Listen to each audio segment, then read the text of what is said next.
Pues porque las personas actualmente ya estamos muy acostumbradas a la rapidez, todos los queremos al instante. Imagino que estoy chasqueando mis dedos porque no puedo, pero así lo quieren. Las personas no saben usar o no le dan el uso adecuado a la tecnología que tienen. El discurso. Quien impone el discurso impone la verdad. Hola, ¿qué tal amigos y amigas? Sean bienvenidos a un episodio más de Mirada Alternativa. El día de hoy abordaremos un tema que está relacionado propiamente con los recursos para el ejercicio periodístico y el impacto que estos generan, ¿no?, en el mismo contenido, frente pues, a dinámicas en las que la propia información se desarrolla.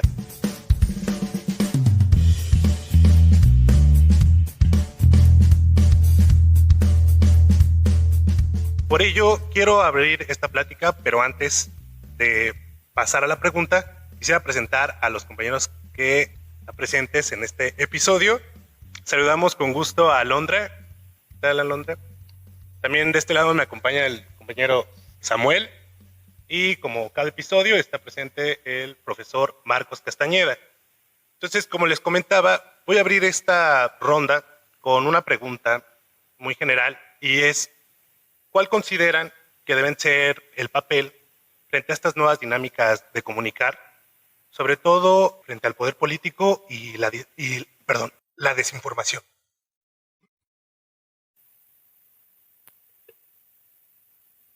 Pues hablar de desinformación implica pensar qué es la información.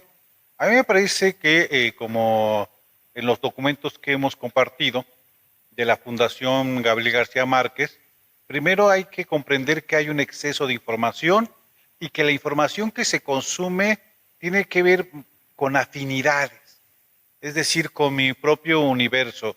Si yo soy catastrofista, pues las noticias que me van a aparecer y que voy a buscar van a hablar del fin del mundo.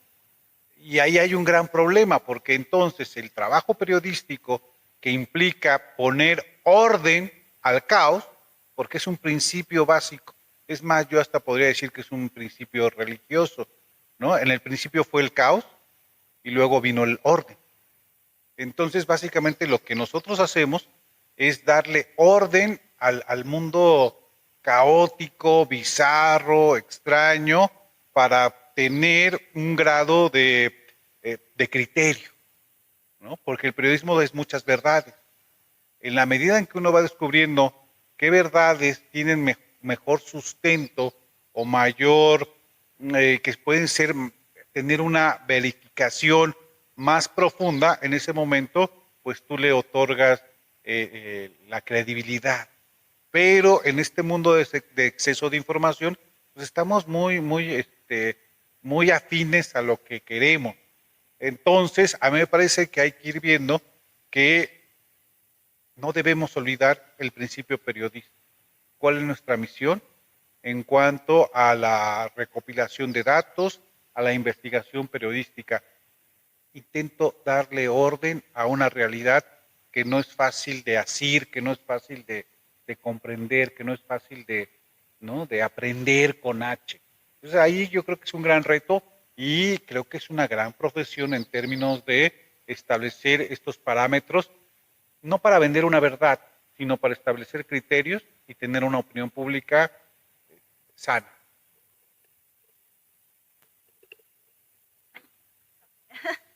Bueno, justo como usted comentaba, profesor, además de desmentir toda esta información, yo siento que sería ir más allá.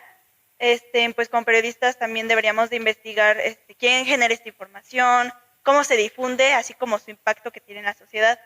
Y yo creo que un punto clave para entender todo este asunto de la desinformación sería comprender el papel que tiene la tecnología en todo esto, sobre todo con el auge de la inteligencia artificial, que como ya sabemos, recientemente está siendo utilizada como una fuente de información cuando no exactamente otorga las respuestas correctas.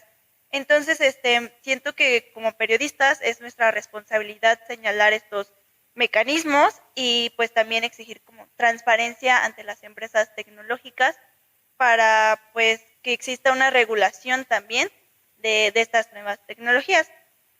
También considero que otra forma de combatir a desinformación y que también entre en el papel del periodista, pues sería entregar periodismo de calidad.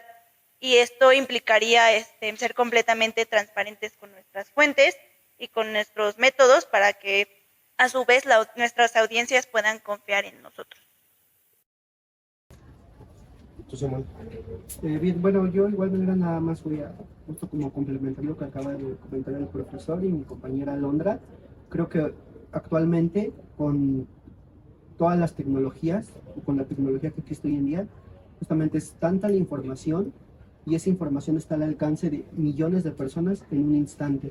Entonces, de igual manera, como nosotros como periodistas tenemos ese reto de ganarnos nuevamente la confianza de las personas para que no únicamente consuman lo que ellos quieren consumir, sino que justamente como dice el profesor, ellos tengan diferentes perspectivas de lo que ocurre a su alrededor y no solamente se casen con una idea o se queden con una sola versión de las cosas. Entonces creo que nosotros los periodistas debemos prepararnos cada vez más y saber utilizar las herramientas que de igual manera tenemos a nuestro alcance para poderle sacar el máximo provecho y poder llevar la información, como decía Londra, en este caso de manera confiable y de la mejor manera. Justamente en esta parte de lo político que tú decías, Alberto, pues lo hemos visto con la desinformación que ha ocurrido. Una lectura que nos dejaba el profesor era la desinformación que se realizó en Venezuela, justo en las elecciones pasadas, y que incluso también nos presentaba un caso de aquí en México, de cuando fueron las elecciones del año pasado, de cómo muchas personas llegaban a creer que Xochitl sí lideraba las encuestas, o que en este caso Claudia iba a convertir la basílica en un templo, algo así me parece que decía la lectura. Entonces, mucha gente se cree esta información, cree estas noticias y la va divulgando y la va compartiendo.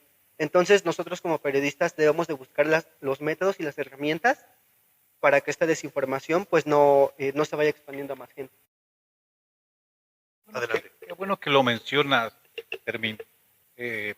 Fíjate que en la lectura, esto es un texto de la Fundación Gabriel García Márquez, es un texto sobre la desinformación, habla de cómo también la inteligencia artificial, Alondra, puede ser nuestra aliada.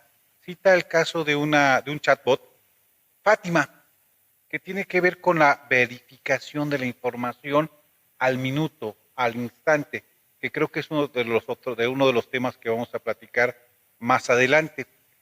Porque este exceso de información tiene que ver con, hasta yo te podría decir, con el FOMO, ¿no? El famoso FOMO. O sea, yo no me quiero perder de lo que está ocurriendo, simplemente porque es una cuestión mercadológica que ahora te venden los medios o los influencers o la gente que da noticias en redes sociales. Yo no quiero quedarme atrás, ¿no? Y entonces, en esa medida, la velocidad de la realidad, que es inaprensible, pues nos va a superar. En un anterior programa señalaba que pues a veces este proceso de investigación puede tardar 7 horas, 12 horas, 14, 24 horas, y por eso el privilegio de la prensa escrita, impresa, es la verificación y la profundidad de los hechos, porque, bueno, ya con la inteligencia artificial vemos el paraíso en la Franja de Gaza, ¿no? Entonces es algo increíble que se visualice un futuro así cuando el conflicto milenario ni siquiera se ha resuelto y la gente que lee superficialmente pensaría, pues ahí está la solución, hagamos un puerto maravilloso y generemos una industria extractiva con los minerales, con los gases y se solucionó el problema, cuando es una situación mucho más compleja. Y ahí es donde, insisto, el periodismo es orden. El periodismo trata de ordenar la realidad y creo que, no sé si tengan algo más que decir, pero creo que esto sería la entrada a otros temas. Bueno, pues muchas gracias por esta participación. Esta ronda me pareció bastante interesante. Justamente en ese camino hacia el mismo dinamismo que da la información que se genera diariamente y la propia práctica periodística, nos puede llevar también a los tropiezos de la desinformación, ¿no? Sin la intención o de manipular o generar dolo con ese tipo de tropiezos. ¿Ustedes qué otros factores consideran que nos llevan a la desinformación? Fíjate, Alberto, que tendríamos que hablar de como dicen los clásicos, del origen de las palabras. He leído algunos textos donde dicen que cuando desconozcas un tema, profundiza en el origen de la palabra. Y yo hasta te podría decir que nosotros tenemos la connotación negativa de manipulación, cuando la palabra manipulación de origen es obrar sobre algo. Y tú puedes hacerlo desde una forma ética, una manipulación ética, hasta pues lo que nosotros conocemos como la agitación propagandística, caso Trump, ¿no? Él miente, ¿no? O sea, todo el tiempo está mintiendo, o sea, no es un hombre confiable, o sea, te traiciona, te pone trampas, hace una celada, o sea, es una vileza de ser humano, de presidente. Juega con tus expectativas, es traicionero, pero ¿no? Manipula hábilmente. Y entonces, el periodismo se tendría que enfrentar a otro tipo de manipulación ética para ir contrarrestando todo porque estamos ante un nuevo paradigma, ¿no? Es un personaje que estamos viendo cómo la mentira se está volviendo algo institucional, ¿no? No sé qué ibas a comentar, Alondra, dime. Sí, justo ahora que mencionó esto de Trump, yo creo que uno de los factores principales que lleva a la desinformación es justo el contexto político y social que pues tienen las regiones, ¿no? Por ejemplo, justo ahora que fueron bueno, no justo ahora, hace rato que fueron las elecciones y ahorita que ya estamos viendo el mandato de Trump, pues esta desinformación, como usted lo menciona, se utiliza para manipular a las personas, porque ¿qué fue lo que hizo Trump? Prometió de que, sí, voy a bajarle el precio a los productos y que voy a hacer que Estados Unidos vuelva a ser mejor. ¿Y qué ha hecho?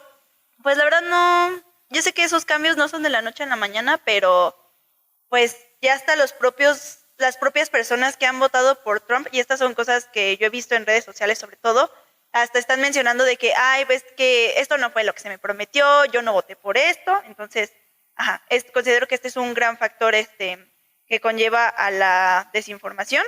Pues en general los grupos y sobre todo en la política, se utilizan estas narrativas para moldearlo a su favor, que es justo algo que estaba mencionando en su columna El gobierno del espectáculo, Eduardo Gaxia, creo que es. Caxia, exacto, gracias. Gracias.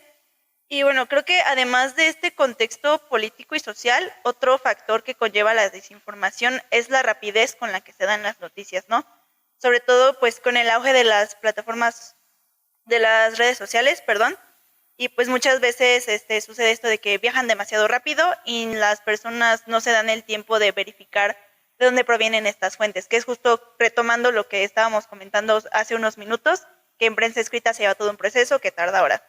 ¿Y esto por qué sucede? Pues porque las personas actualmente ya estamos muy acostumbradas a la rapidez, todos los queremos al instante. Imagino que estoy chasqueando mis dedos porque no puedo, pero así lo quieren. Entonces, sucede esto y pues también esto se ocasiona por parte de la audiencia, por su sesgo de confirmación, de que no se toman la molestia de ir con otras fuentes.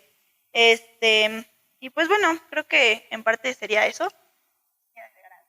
No, yo creo que das en el punto clave, porque mira, habla hoy en la mañana con la presidenta, lo pospone los aranceles otra vez hasta abril, pero previamente, el día anterior, Ford y las industrias automotoras, automotrices de Estados Unidos cabildean, se reúnen con él y le piden tiempo. Es decir, esa concesión que a nosotros nos hace como país para aplicar los aranceles es una negociación ya cabildeada con las empresas norteamericanas. ahí es donde el periodismo le da orden. Y ahora, hablando cinematográficamente, con Samuel platicábamos justamente de La semilla del fruto sagrado, película iraní nominada al Oscar, que tiene la virtud toma muchas imágenes de redes sociales sobre la violencia hacia las mujeres, hacia las protestas de mujeres exigiendo quitarse el velo, quitarse el hijab, y vemos en la película el control de la información que se tiene a través de redes sociales y cómo lo minimizan como simples protestas disidentes cuando hay un discurso ¿no? de búsqueda de la libertad femenina. Y ahí yo creo que el punto clave que acaba de dar Alondra es el discurso. Quien impone el discurso impone la verdad. ¿O qué opinas, Samuel?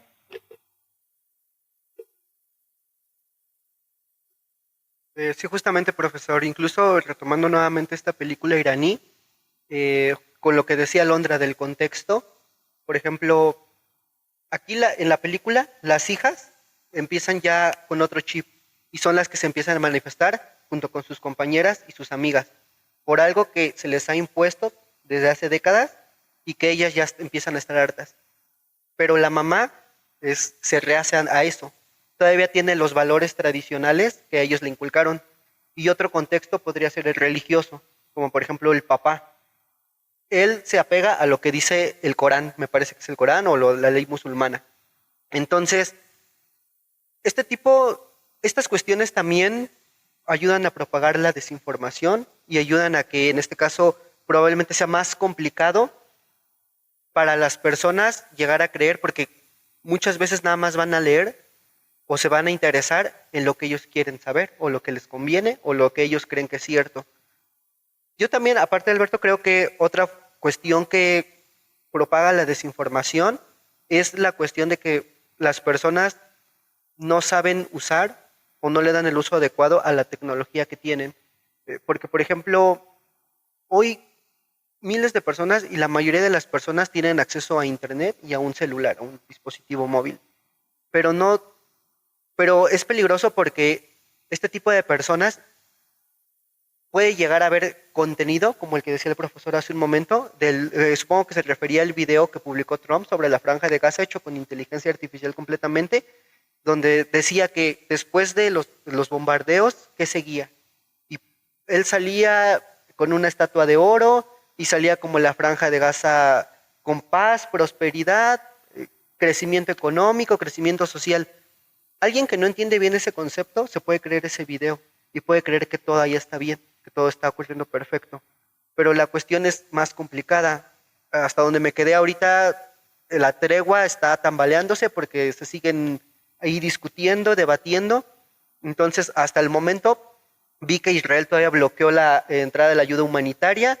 Entonces, eso sigue generando conflicto y no es tan fácil como ese video lo publica. Entonces, si por ejemplo, yo lo he visto con mis familiares, mi tía, mi abuelita, tienen acceso a celular y a veces a mí me mandan notas y me dicen, mira hijo, y yo le digo, no tía, es que no es cierto, no es cierto, no va a haber un bloqueo así que va a paralizar por completo al país, no pasa nada de eso. Entonces creo que también nosotros debemos dar a conocer cómo se pueden utilizar estas herramientas de forma adecuada para que las personas le saquen un poco más de provecho o un mayor beneficio.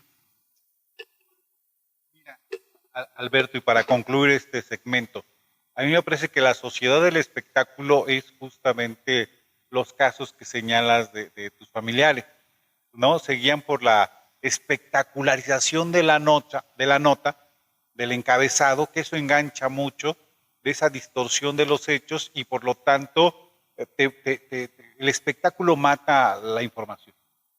Cuando es preocupante porque creo que les debe quedar claro a los jóvenes periodistas, a lo mejor ya se dieron cuenta, que hay un cambio de paradigma en el modelo de información. Si hace 10 años con la irrupción de las nuevas tecnologías fue un cambio del modelo económico de hacer periodismo, hoy estamos en un nuevo paradigma del trabajo periodístico porque o tenemos la sociedad del espectáculo, ya desde hace muchos años, o tenemos la vil propaganda, ¿no?, agitadora, que esto es una de las tantas clasificaciones que tiene o divisiones que tiene la palabra propaganda. Hoy estamos ante la agitación propagandística y creo que nos tenemos que ajustar a un nuevo modelo de información para desmentir este mundo de realidades alternativas. Pues bueno, vamos avanzando hacia casi el final de este episodio. Nos ha parecido bastante interesante las respuestas y sobre todo el tema. Sabemos que es un tema bastante amplio que nos da para mucho rato de plática, de discusión y de debate. Como bien lo comentaba el profe y en general los ejemplos que nos dan, hemos visto pues las nuevas formas, ¿no?, los nuevos métodos, tanto del poder político económico de darle a conocer la información, como del propio periodismo de entenderla, ¿no?, y de acomodarla justamente para darla a la sociedad.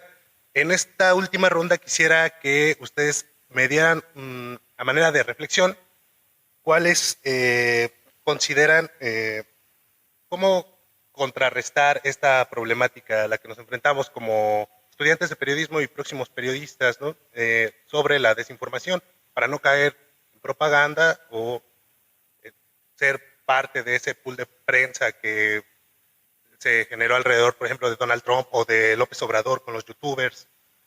¿Cuáles serían sus reflexiones?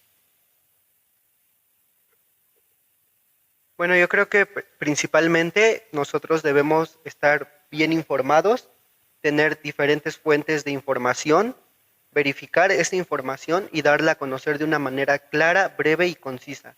Y de igual manera, como lo mencioné en su momento, darle a las personas las herramientas para que puedan ellos aprender a verificar esta información, ya sea visual, en video o en una nota o lo que encuentren, incluso que si les llega un rumor, ellos lo puedan, como en este caso, como confirmar. Creo que nosotros como periodistas también debemos adaptarnos a las nuevas tecnologías que están surgiendo y, como se ha mencionado en episodios anteriores, no ver, por ejemplo, a la inteligencia artificial como nuestra enemiga, sino utilizarla en beneficio nuestro para sacarle este máximo provecho y poder darle a la gente información veraz y confiable. Y que es justamente lo que hablábamos, por ejemplo, en nuestro primer episodio. Ser confiables, y eso implica que nuestra información sea certera. Y nosotros de igual manera verificar esta información para que la gente pueda confiar en nosotros, porque si no, pues justamente ahí es como es un punto negativo contra nosotros, porque entonces la gente se va a ir a otros lugares que puede ser peligroso para que puedan obtener esta información. En la lectura se menciona y hace énfasis del chequeo, ¿no? El chequear la información. Me parece que es haciendo periodismo, y el periodismo es verificar, es revisar datos, es utilizar métodos quali, quanti, es toda una certificación. Creo que se nos olvida que hay formas básicas del reporteo, de la investigación periodística. Ustedes están llevando proyectos editoriales. Es justamente esta parte de saber revisar la información, profundizar en los datos, profundizar en los hechos, contextualizar, comprender la historia. Creo que hoy tiene mucho boom porque en los jóvenes, de hecho, un importante grupo de jóvenes de la generación Z votó por Trump. Es decir, los primeros que ya tuvieron la oportunidad de votar, 21 años creo que es en Estados Unidos, la gran mayoría votó por Trump, y votó porque casi todos nacieron después del 2000. Y entonces toda esta parte histórica, es lo mismo que pasa, por ejemplo, en Rusia, que hay un control de la información. Para los rusos pues no hay guerra, y si hay guerra son neonazis, y entonces los ucranianos le dicen que los neonazis son los rusos, y los rusos han logrado establecer un discurso, que esa es mi segunda conclusión. El quien domina el discurso domina la imagen, y viceversa. Quien domina la imagen domina el discurso. ¿Por qué lo digo? Porque hoy estamos en el panóptico digital, y hoy las imágenes son verdad. Si no hay una imagen que respalda la mentira, que desmienta la mentira, corrijo, pues evidentemente pues la imagen es mucho más poderosa y es otro cliché, es otro lugar común que creo que hay que ir deconstruyendo y creo que hay que ir retomando sí formas básicas ante un mundo de imaginario. Sigo insistiendo que el nuevo paradigma son las realidades alternas y ahí es el contrasentido del periodismo de hoy. Bueno, a mí me gustaría concluir retomando lo que dijo Fermín. Yo creo que esto se puede resumir en 2 palabras: alfabetización mediática.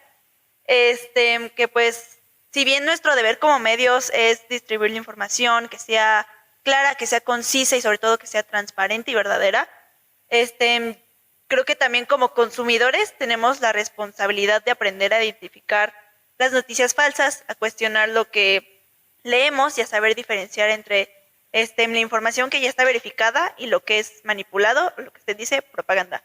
Y ahora que hablo de Rusia, pues creo que también esto tendría que ver en el aspecto político, porque pues también sería crucial exigir una rendición de cuentas a las plataformas digitales y a los gobiernos para que nos puedan otorgar esta transparencia de información de la que estoy hablando. Y pues bueno, creo que también saber cómo implementar esta estrategia sin que haya una censura o una limitación en la libertad de expresión, y que estas regulaciones pues tienen que estar equilibradas para garantizar que tengamos un entorno informativo claro, conciso, diverso y sobre todo confiable. Bueno, me parece que estoy de acuerdo con las reflexiones que ustedes han hecho en esta última participación. Considero que es importante el tema de la regulación de la información con la intervención del Estado. Sin embargo, tenemos que tener mucho cuidado para evitar la censura y seguir fomentando la práctica de la libre expresión, porque de alguna manera, y de la libertad de prensa, ¿no? Porque de alguna manera es el camino que nosotros, que nos estamos formando como periodistas, queremos retomar. Queremos seguir justo para combatir la desinformación. Bueno, me parece que hasta aquí dejo yo mi conclusión. Fue muy agradable poder platicar con todos ustedes. Ya saben, síganos en nuestros canales de YouTube, en nuestras redes sociales, y no se pierdan el próximo episodio de Mirada Alternativa. Seguiremos comentando temas del periodismo digital.